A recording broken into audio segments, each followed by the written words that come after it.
Buenas tardes. En el capítulo 5, La razón no basta, otras capacidades del ingeniero, hablaré sobre las limitaciones de la razón y sobre el territorio de la razón en estos dos primeros temas. Limitaciones de la razón. La razón por sí sola no es capaz de producir ninguna acción ni de mover a realizarla.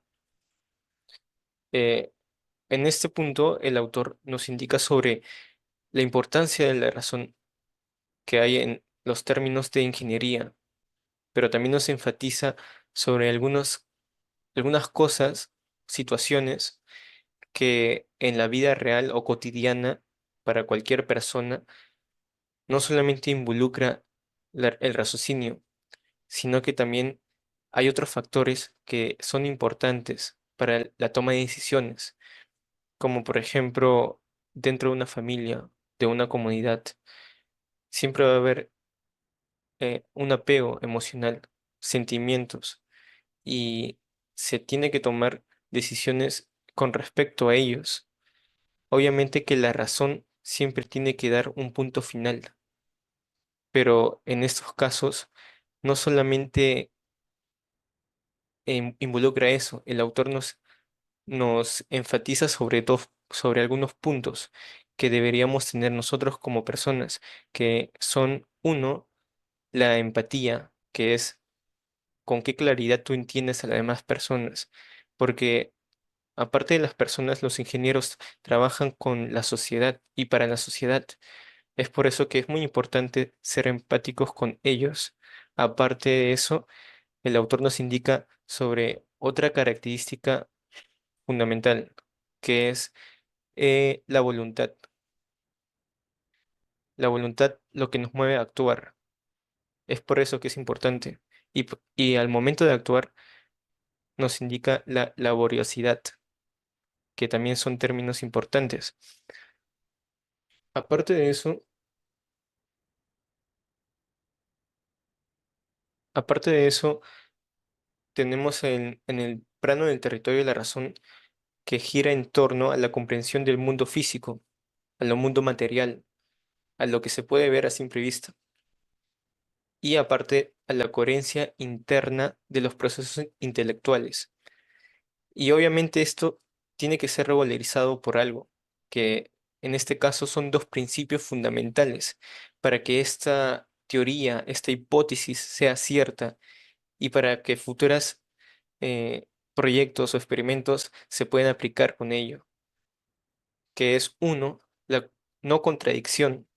Obviamente tenemos una proposición similar a otra que se debería de cumplir y debería ser verificada, se debería entonces tener como verdadero y el otro verdadero. En cambio, si uno es verdadero y falso, entonces cumple la no contradicción, por ende, no, no es totalmente racional. Aparte de eso, tenemos el principio de razón suficiente, que en esto simplemente nos explica de que cualquier hipótesis o teoría debe ser explicada, ya sea experimentalmente o sea empírica o mediante herramientas matemáticas para formular esas teorías. Aparte, nos indica que la razón tiene algunos instrumentos principales, que son las más importantes, más que todo para el ingeniero, que es la geometría, las matemáticas y lo más importante que el autor nos enseña es el lenguaje ordinario. En la geometría nos podemos ubicar en el espacio, podemos hacer rectas, ángulos y nos podemos ayudar a la par junto con la matemática. Con los conocimientos matemáticos, el ingeniero puede resolver bastantes problemas, pero el lenguaje ordinario es la capacidad para comunicarnos con otras personas y expandir esos conocimientos. Es por eso que es sumamente importante y el autor lo recalca que el lenguaje ordinario es lo más importante para la razón y para el profesional como ingeniero también.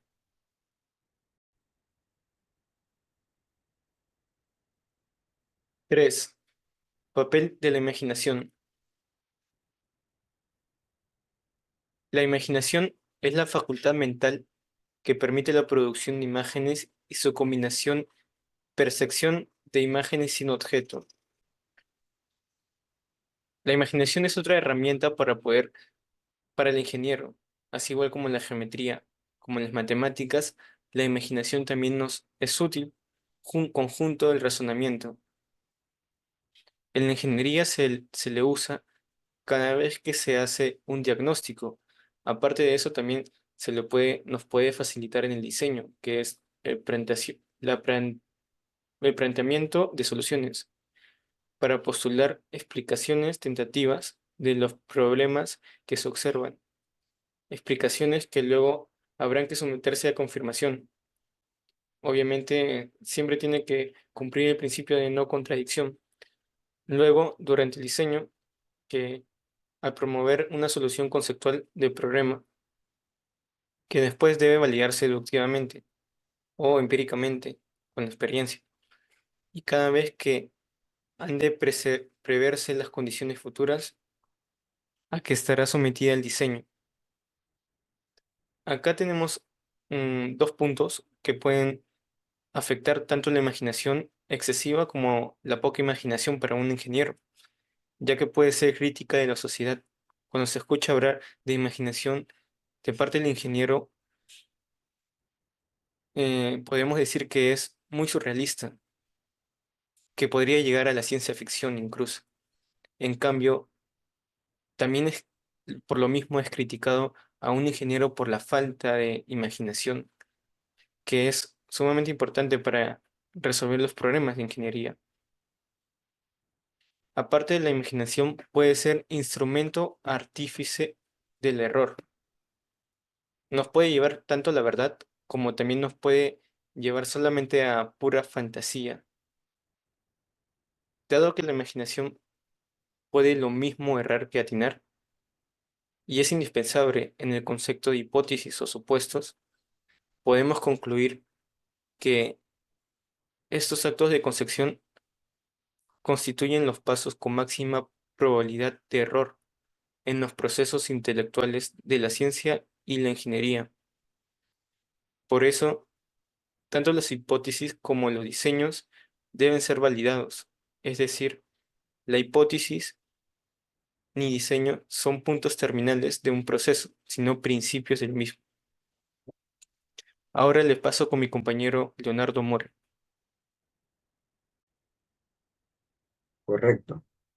Continuando con la exposición del capítulo 5, en la parte 4, titulado Papel de la laboriosidad, el autor nos comienza hablando del principio de laboriosidad, que implica más que simplemente vivir de lo que la naturaleza nos proporciona.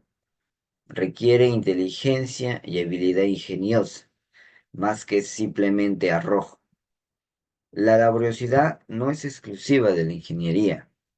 Sin embargo, es fundamental para los logros que hay en este campo, destacando su vital importancia como origen y máxima expresión de la ingeniería. Hoy en día, la laboriosidad es considerada una virtud que sigue beneficiando a aquellos que la practican.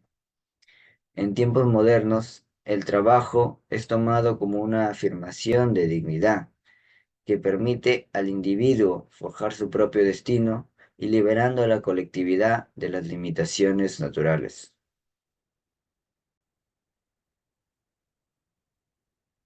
Continuando con la parte 5, titulado Voluntad y afecto como capacidades profesionales, el autor comienza argumentando que para lograr una máxima utilidad social no es suficiente para el ingeniero depender únicamente de la razón, sino que también debe considerar sus sentimientos para estimar cómo sus decisiones pueden afectar a los demás. Es importante que el ingeniero se ponga en el lugar de las personas que van a ser afectadas, para que de esta manera pueda tomar acciones más informadas y más empáticas. El autor también cita a Sócrates cuando habla de la importancia del amor. Es por ello que un buen ingeniero no solo debe contar con habilidades técnicas, sino que también debe o necesita de afecto, compromiso, empatía, fidelidad y respeto. Cuando un ingeniero está trabajando en un proyecto, ya sea en el ámbito público o en el sector privado, debe siempre practicar la empatía y ponerse en el lugar de las personas que van a ser afectadas y tratar de entender sus intereses y necesidades a corto y a largo plazo. E incluso debe tener en cuenta la patria, ya que la noción de patria permite reunir nuestros intereses personales con los intereses de las nuevas generaciones y de nuestros ancestros. Esto se debe hacer, por supuesto, sin caer en el extremo del chauvinismo, que vendría a ser un desprecio u odio por lo ajeno. El ingeniero debe ser consciente que siempre los dueños de las empresas o las personas beneficiadas, las personas perjudicadas, ellos siempre tienden a querer priorizar sus propias necesidades, pero ellas se deben ajustar mediante diálogos y negociaciones.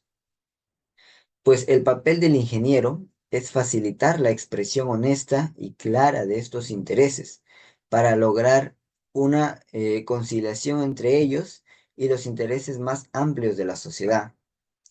Sin embargo, existen presiones psicológicas sobre el ingeniero en el afán de querer beneficiar exclusivamente a su cliente.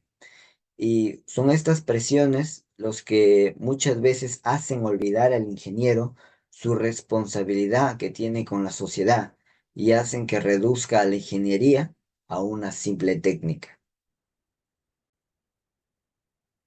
Ahora, continuando con la parte 6, que lleva por título Función psíquica de la laboriosidad y el afecto, el autor comienza hablándonos de un descubrimiento que se hizo en el siglo XX.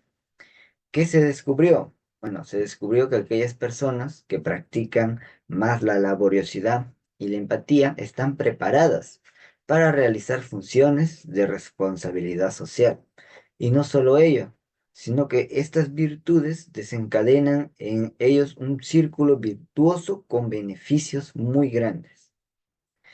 También el autor cita a Sigmund Freud, quien dice que el fin último del hombre es buscar la felicidad y que esta búsqueda comprende dos etapas, ¿no?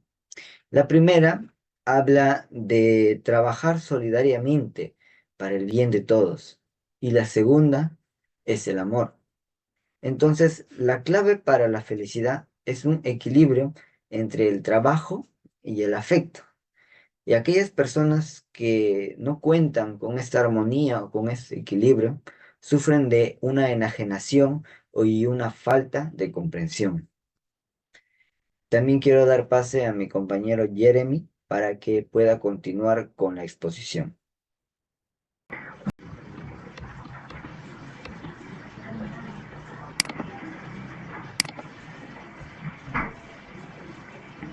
Bueno, yo les voy a hablar ahora sobre los aspectos positivos y los aspectos negativos.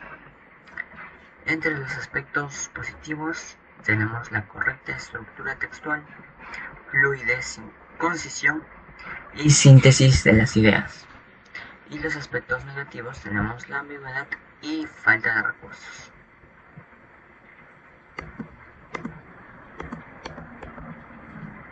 Bien, aspectos positivos. Correcta estructura textual. Bueno, esto hace referencia a una buena subdivisión del capítulo, como ya también lo analizamos. Eh, Quiere decir que cada parte nos ayuda a un buen entendimiento. Pero aparte, en cada parte, cada subdivisión, las ideas están muy bien distribuidas. Por ejemplo, siempre empiezan con una definición o explicando el subtítulo, ¿no?, que cada uno contiene. Y luego las ideas que se presentan son ideas complementarias que nos ayudan a un buen entendimiento y una buena comprensión. Y sobre todo lo complemento. Tenemos la fluidez y concisión. Bueno, eso se va a ver sobre todo en la primera parte, en toda la primera parte del capítulo, y que va a ser en referencia a que el texto es muy entendible, el lenguaje es muy práctico, y como se habló en el anterior punto, la idea que sigue la siguiente, pues están hechos en un orden y nos ayudan a entender correctamente, ¿no?, todo el tema central. Ahora tenemos síntesis de las ideas. Este punto más que nada hace referencia a la parte final del capítulo, donde se reagrupan, se resaltan nuevamente las ideas primordiales y nos da un último cierre, ¿no?, correcto del capítulo.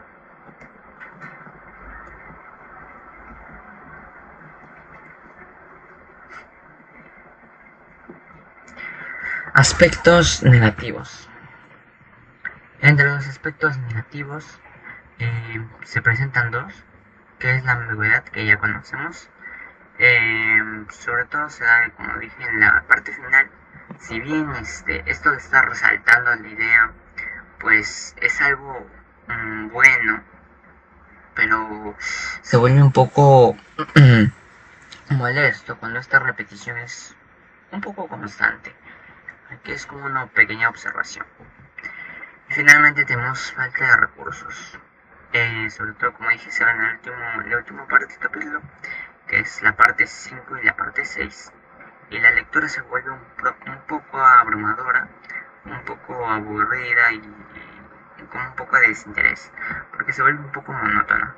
No es como las primeras partes donde había esa fluidez, esa repartición correcta de cada parte, sino que solamente es resaltar idea tras idea, y pues es una observación que hay que dar, ¿no?, del capítulo. Y por último, le presento a las conclusiones. Primera conclusión: la razón no es la única facultad de un ingeniero, ya que en general somos, como humanos, tenemos seres no tan racionales, más o menos racionales, que es lo que nos presenta el autor, puesto que sus decisiones siempre son afectadas por un contexto. Por eso los ingenieros requieren más capacidades que solo la razón. Las principales capacidades, aparte de las ya mencionadas, son la imaginación, la laboriosidad, el afecto, empatía y la voluntad. La imaginación sirve para crear nuevo conocimiento, innovar, generar nuevas hipótesis que hay que probar. Pero la imaginación debe ser medida, no puede ser ni muy poca o mucha imaginación. La laboriosidad tiene que ver con la capacidad de seguir creando y poder superarse en el entorno, en la vida del ingeniero. Más que nada hace como que querer más o ser más trabajador. Vemos la empatía, que nos sirve para maximizar todo lo en la sociedad, ya que un ingeniero debe ponerse en el lugar de los demás. Y eso ya lo hemos visto también, que el ingeniero debe priorizar sobre todo el bienestar social. Y por último tenemos la voluntad, que es para tener ese interés por seguir desarrollando más proyectos, por seguir innovando, y es esa chispa o espíritu, ¿no?, que hay que tener. Bueno, eso ha sido todo. Muchas gracias por su atención.